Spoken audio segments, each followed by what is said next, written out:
আসসালামু আলাইকুম। আমি Mohammad Ismail Hossain, sir Salimullah medical college 43rd batch. তো আজকে ইসিজি নিয়ে কথা বলবো।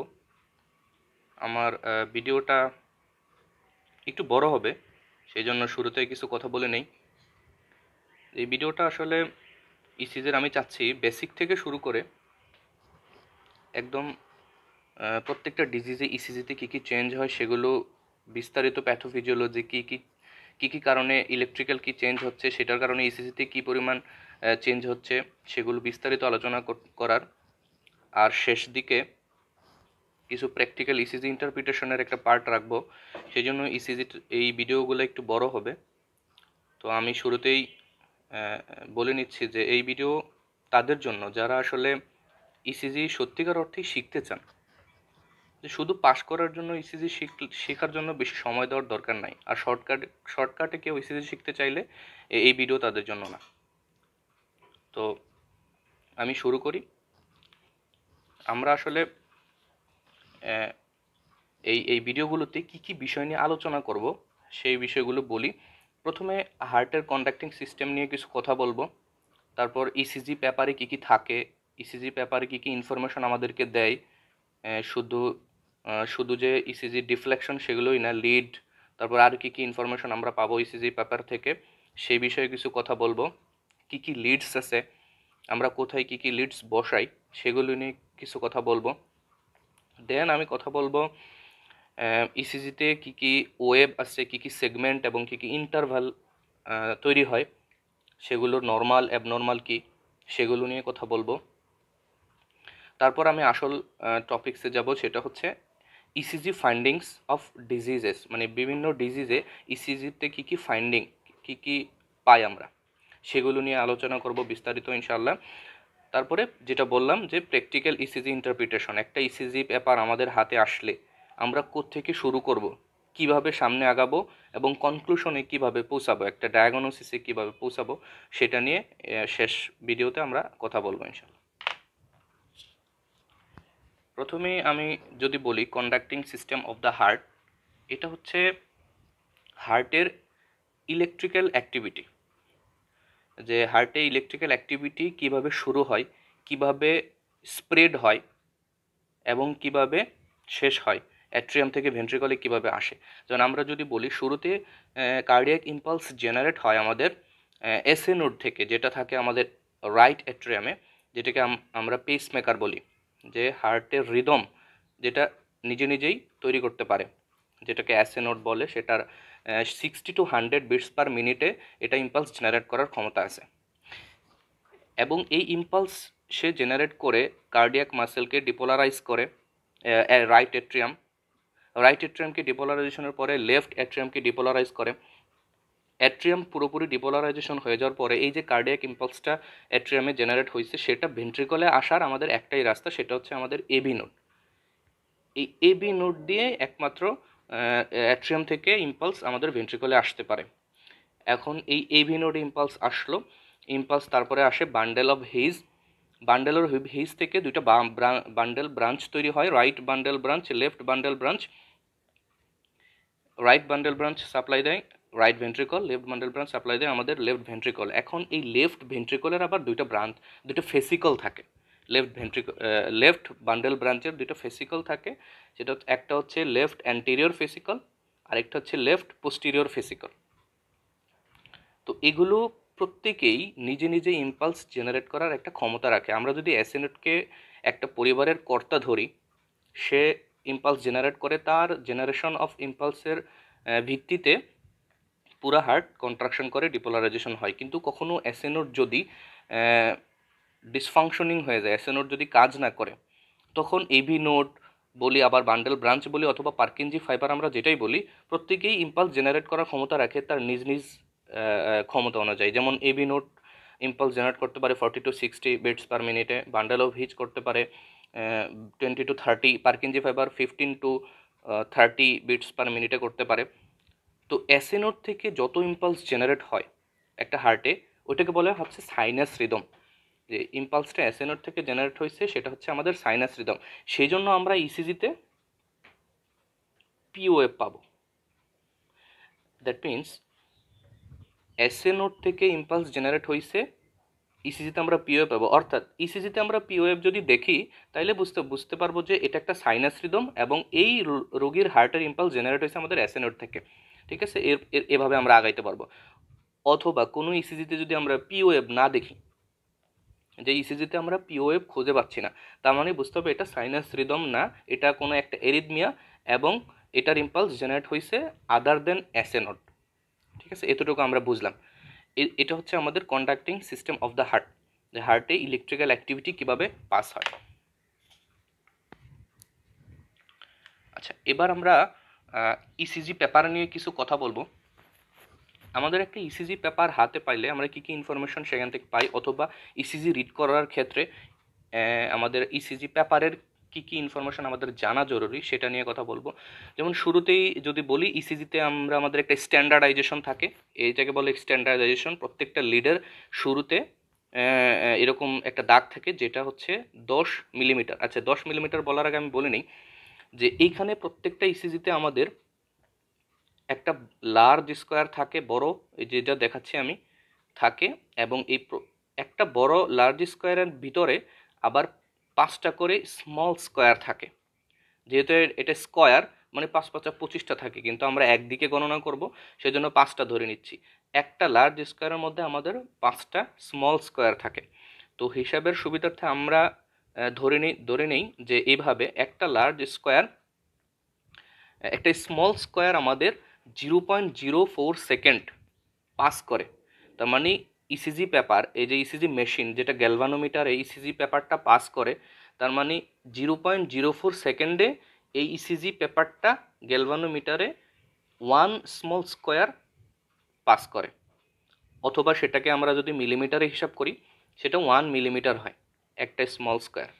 সেই হিসেবে একটা লার্জ স্কোয়ারে আমাদের 5টা স্মল স্কোয়ার থাকে। তো 5টা স্মল স্কোয়ারে আমাদের হচ্ছে 0.04 সেকেন্ড ইন্টু 5, 0.2 সেকেন্ড অথবা 5 মিলিমিটার। এটা হচ্ছে একটা লার্জ স্কোয়ারের ডিউরেশন অথবা টাইম। তো আমরা এই ভিডিওগুলোতে বর্ণনার সুবিধার্থে সহজেই মনে রাখার জন্য আমরা একটা বিষয় মাথায় রাখবো সবসময়, সেটা হচ্ছে আমাদের একটা স্মল স্কোয়ার 1 মিলিমিটার। জাস্ট এতটুকু আমরা মাথায় রাখবো, সেকেন্ডের হিসাব শুধু মনে রাখার জন্যই। আমরা এখানে সেকেন্ডের হিসাব খুব একটা করব না। 1 স্মল স্কোয়ার 1 মিলিমিটার এটা। তাছাড়া আমরা আরেকটা জিনিস, সেটা যেটা বলছিলাম যে স্ট্যান্ডার্ডাইজেশন হচ্ছে লিডের শুরুতে থাকে, সেটা 10 মিলিমিটার। তো এটা আমাদের মনে রাখতে হবে এই জন্য, এটা ইন্ডিকেট করে এই 10 মিলিমিটার যদি থাকে তার মানে এই ইসিজিতে রিডগুলো আমরা নর্মাল পাবো। কিন্তু কোনো ইসিজিতে যদি আমরা দেখি যে এই স্ট্যান্ডার্ডাইজেশনটা 10 মিলিমিটার নাই, তার কম আছে, 5 মিলিমিটার আছে, তখন এটা আমাদের জন্য ইম্পর্টেন্স সিগনিফিক্যান্ট। কারণ কি, আমরা যত ওয়েভ দেখব সবগুলাকে তখন ডাবল করে নিতে হবে। স্ট্যান্ডার্ডাইজেশন 5 মিলিমিটার দেখছি, এটা আমাদের মাইন্ডে রাখতে হবে পরবর্তী লিডগুলো দেখার সময়, যে আমরা ওই ওয়েভগুলোকে ডাবল করে নিতে হবে আমাদেরকে এক্স্যাক্ট রেজাল্টটা পাওয়ার জন্য। সেই জন্য স্ট্যান্ডার্ডাইজেশনটা ইম্পর্টেন্ট।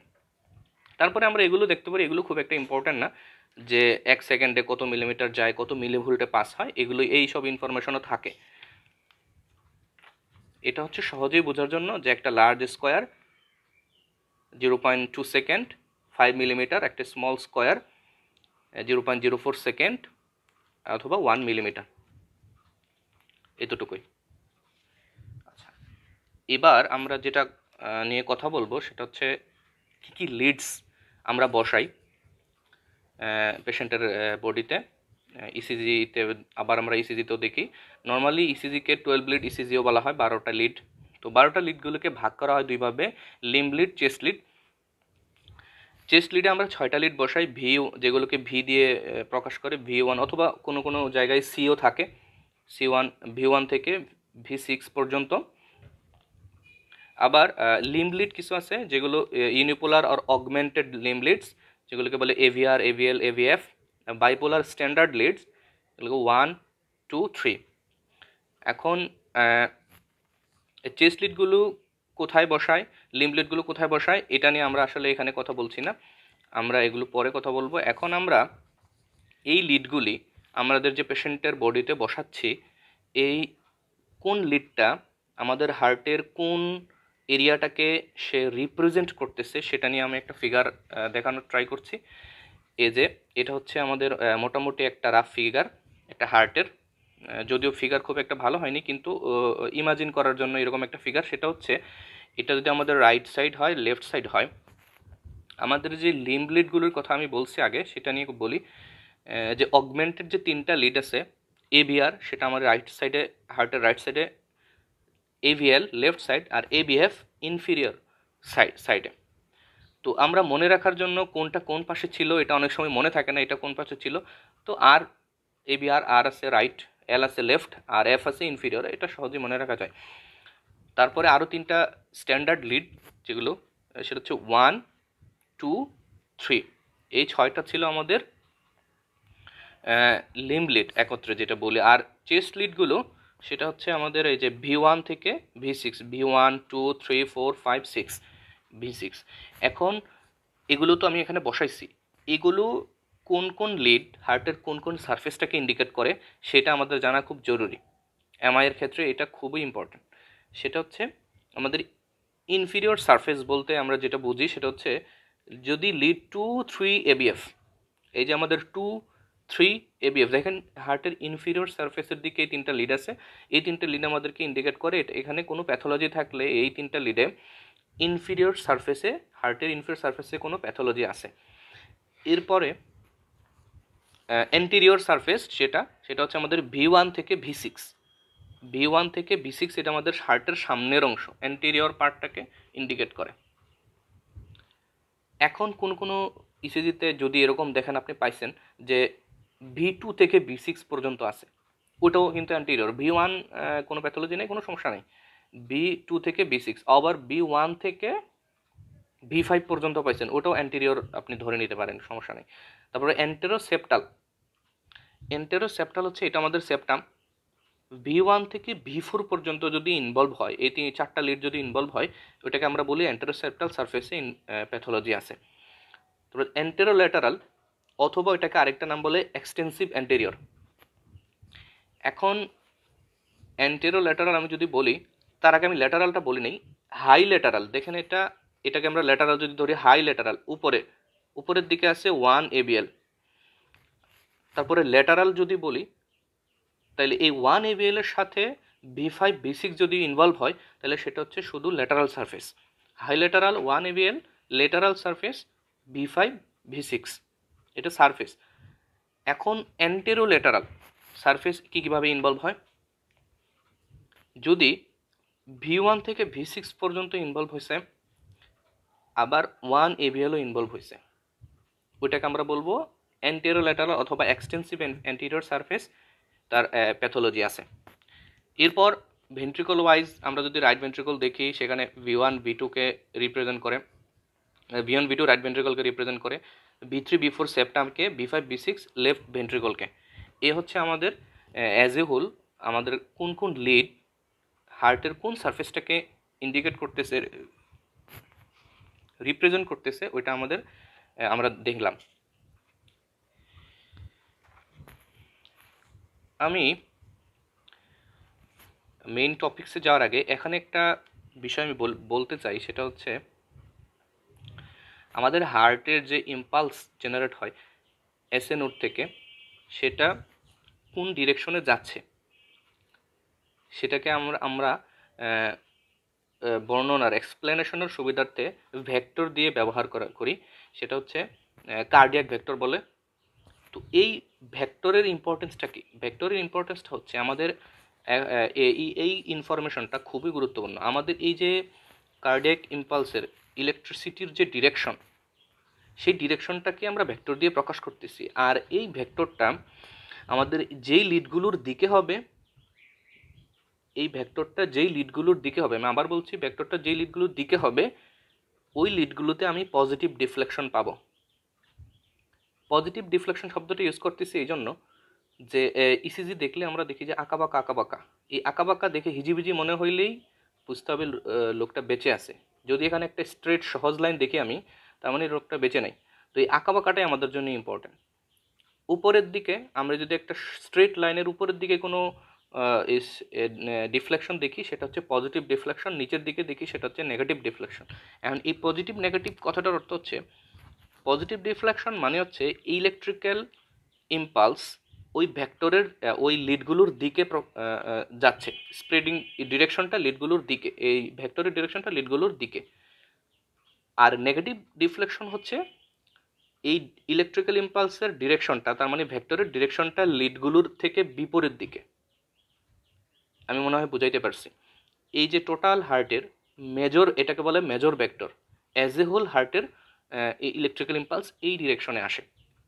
সেই জন্য আমরা এই লিডগুলোতে বিভিন্ন রকম শেপ পাই, শেপের এই পাই, পজিটিভ পাই, নেগেটিভ পাই, বড় পাই, ছোট পাই, সেটা আমরা পরবর্তীতে ইনশাল্লাহ বলার চেষ্টা করব।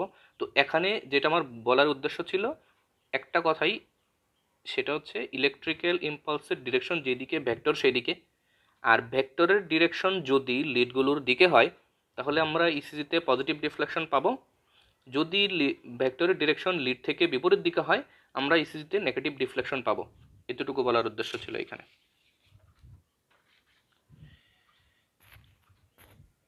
এখন এখন আমি কথা বলবো সেটা হচ্ছে ইসিজিতে প্রথমেই আমি বলে নেই একটা ইসিজিতে আমরা কি কি পাই। একটা ইসিজিতে আমরা পাই হচ্ছে পি ওয়েভ, কিউ, আর, এস, টি। এখন এই এই কোন ওয়েভটা কি কি আমাদের ইন্ডিকেট করে, এখানে শুধু এই কয়েকটা ওয়েভ আছে, এখানে সেগমেন্ট আছে, ইন্টারভাল আছে, আমরা আস্তে আস্তে ইনশাল্লাহ বলবো। এখন পি ওয়েভ নিয়ে কিছু কথা বলি। এই পি ওয়েভটা কি ইন্ডিকেট করে? আমি শুরুতেই বলেছি পি ওয়েভটা হচ্ছে আমাদের সাইনাস রিদম ইন্ডিকেট করে। তার মানে এই ইসিজিতে, এই হার্টে ইম্পালস জেনারেশন হয়েছে আমাদের এসএ নোড থেকে, এই এসএ নোড থেকে ইম্পালস জেনারেশন হয়েছে, সেটা আস্তে আস্তে স্প্রেড করছে। এটা ইন্ডিকেট করে পি ওয়েভটা আমাদের অ্যাট্রিয়াল ডিপোলারাইজেশন। অ্যাট্রিয়াল ডিপোলারাইজেশন মানে হচ্ছে এখানে পজিটিভিটি বাড়ছে, সেটা অন্য বিষয়, আমি এত বিস্তারিত যাব না। তো এই এসএ নোড থেকে ইম্পালসটা যখন জেনারেট হয় সেটা তখন আগে রাইট এট্রিয়ামকে ডিপোলারাইজ করে, তারপরে সে সেপ্টাম দিয়ে লেফট এট্রিয়ামকেও ডিপোলারাইজ করে।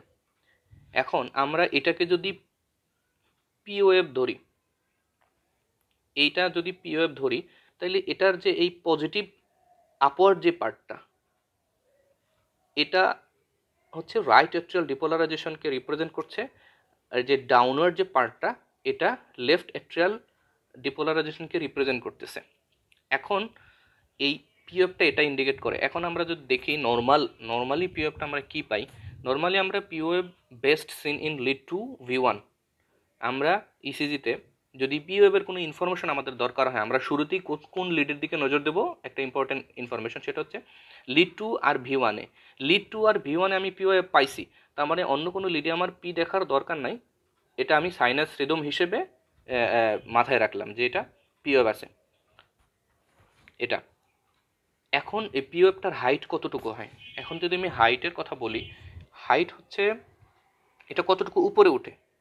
এটা যদি একটা স্কোয়ার, লার্জ স্কোয়ার ধরি তাহলে পিওএফটা উপরে উঠে, আমরা শুরুতেই বলে নিছি মিলিমিটারে হিসাব করবো আমরা, তাহলে একটা স্মল স্কোয়ার ছিল 1 মিলিমিটার, দুইটা স্মল স্কোয়ার 2 মিলিমিটার, পিওএফটা উপরে উঠে 2.5 মিলিমিটার পর্যন্ত, 2.5 মিলিমিটার পর্যন্ত উপরে উঠে, এবং সেটা ওয়াইড হয় 2.5 মিলিমিটার পর্যন্ত নর্মালি। এটা হচ্ছে আমাদের নর্মাল পিওএফ, উপরে 2.5 মিলিমিটার পর্যন্ত উঠে এবং পাশে 2.5 মিলিমিটার পর্যন্ত যায়। এখন আমরা কিছু প্যাথোলজিও জানবো, পিওএফ কী কী প্যাথোলজি হইতে পারে।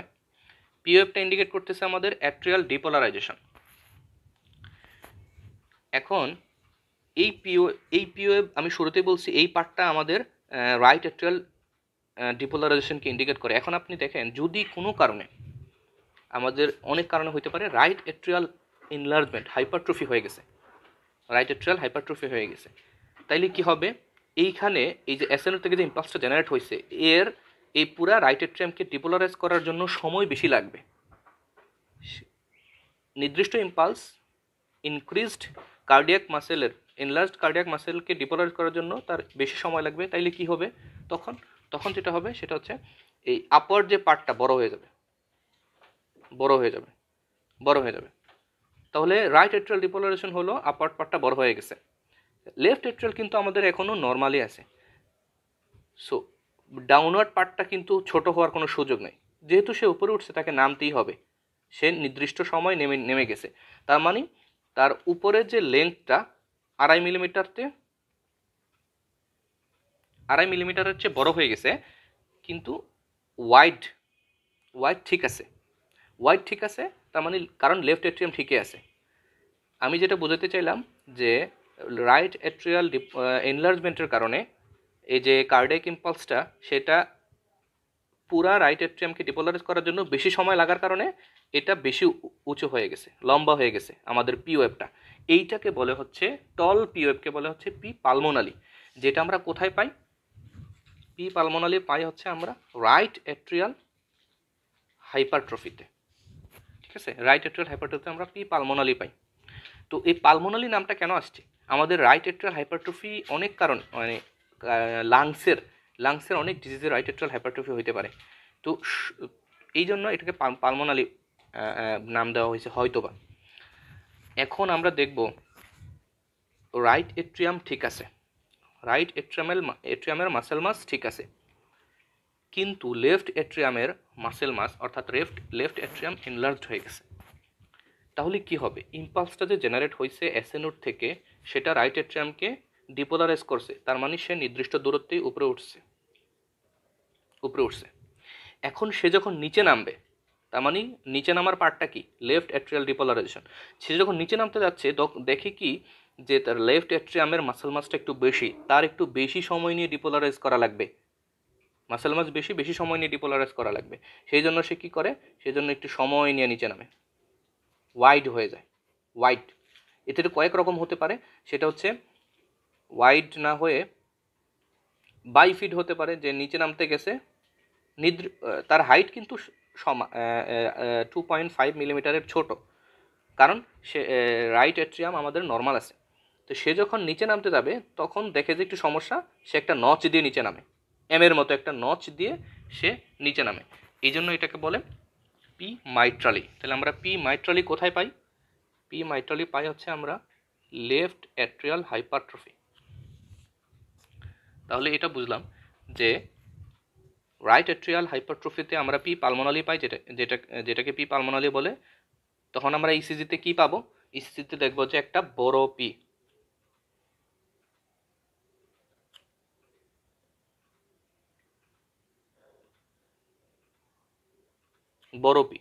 বড় পি দেখবো, সেটা হচ্ছে রাইট এট্রিয়াল হাইপারট্রফি, পি পালমোনালি। আবার আমরা লেফট এট্রিয়াল হাইপারট্রফিতে দেখব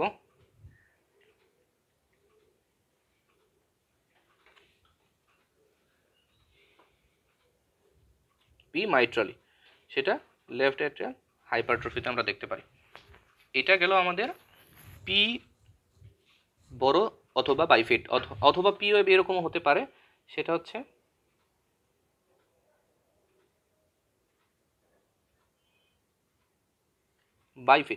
বাইফিটও হতে পারে, নচ হতে পারে, বাইফিট হতে পারে। আচ্ছা, এখন পি ওয়েভ অ্যাবসেন্টও থাকতে পারে। পি ওয়েভ অ্যাবসেন্ট মানে আমাদের রিদমটা সাইনাস না, ইম্পালসটা এসএ নোড থেকে আসে নাই, অন্য কোনো জায়গা থেকে আসছে। কী কী কন্ডিশন থাকতে পারে? একটা থাকতে পারে আমাদের অ্যাট্রিয়াল ফিব্রিলেশন। অ্যাট্রিয়াল ফিব্রিলেশনে কি হবে? অ্যাট্রিয়াল ফিব্রিলেশনে আমাদের ইম্পালসটা এসএ নোড থেকে না এসে এই অ্যাট্রিয়ামেরই বিভিন্ন জায়গা থেকে বিভিন্ন সময়ে ইম্পালসটাকে সে জেনারেট করবে, কিন্তু প্রত্যেকটা ইম্পালসেই কিন্তু তার কিউআরএস কমপ্লেক্স তৈরি হবে। যেহেতু সে ইরেগুলারলি একটা ইম্পালস জেনারেট করতেছে, এই ইম্পালসটা এসএ নোড থেকে আসতেছে না, তার মানে আমরা ইসিজিতে পিওয়ে পাবো না, ইরেগুলারলি ইম্পালস জেনারেট করতেছে এবং কিউআরএস কমপ্লেক্স তৈরি হচ্ছে। সেই জন্য আমরা ইসিজিতে যেটা পাবো সেটা হচ্ছে একটা ইরেগুলার রিদম পাবো। আমরা সেটা পরে অ্যাট্রিয়াল ফিব্রিলেশন বিস্তারিত পড়ার সময় ইনশাল্লাহ পড়বো। তারপরে অ্যাট্রিয়াল ফ্লাটারে সেম সমস্যা, পিওয়ে আমরা পাবো না। তারপরে এরিথমিয়া থাকতে পারে, এসবিটিতে আমরা পিওয়ে পাবো না। ভেন্ট্রিকুলার ট্যাকিকার্ডিয়াতে, যেটা ভেন্ট্রিকল থেকেই মেনলি ইম্পালসটা জেনারেট করে, ওয়াইড কিউআরএস থাকে, ভেন্ট্রিকুলার ট্যাকিকার্ডিয়াতে আমরা পিওয়ে পাবো না। তো তো এইগুলো হচ্ছে কজ। পিওএফ অ্যাবসেন্ট থাকলে আমরা কি কি কন্ডিশনে পিওএফ অ্যাবসেন্ট থাকে, এফ, তারপরে এসবিটি, ভিটি, এগুলোতে আমরা পাবো না। তো এই ছিল মোটামুটি পিওএফ, আমরা আশা করি বুঝতে পেরেছি।